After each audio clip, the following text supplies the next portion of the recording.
Welcome to the hottest movie review on the internet today, the A-List Review. I am your host, the game changer, Wes Truth. And well, it's finally here, because it was pushed back a number of times. And is that a bad omen for this movie? When something gets pushed back? Well, I'm gonna let you know. Because ladies and gentlemen, here's my review of the 2017 horror sequel, Ring.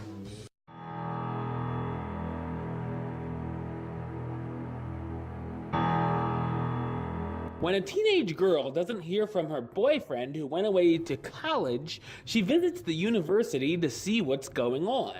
After an awkward conversation with his biology professor, she decides to follow him and discovers the professor has been cursed by the videotape and the evil spirit attached to it that causes you to die in 7 days after seeing it. The professor has started an underground community of people affected by the video to pass it on to others before their 7 days are up to lift the curse off of them. The girl finds her boyfriend has watched the tape, and she decides to watch his copy. After watching, she discovers she is being sent different clips and visions than everyone else has in their videos.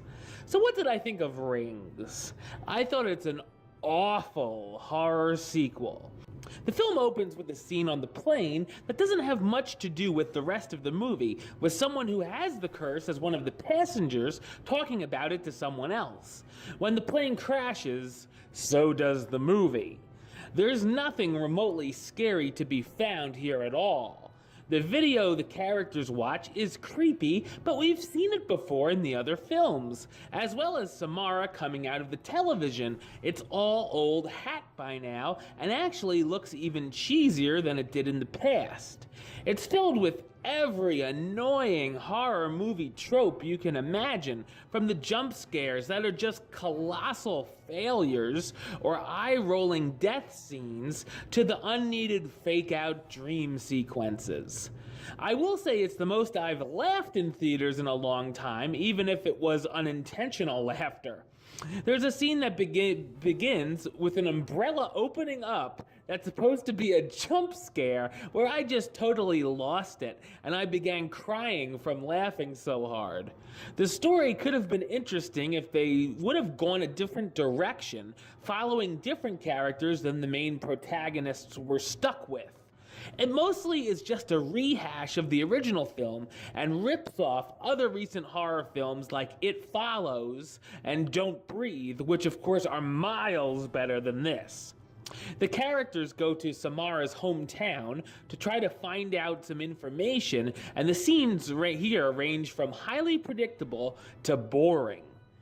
The script is horrid and filled with terrible dialogue, which made me facepalm quite often.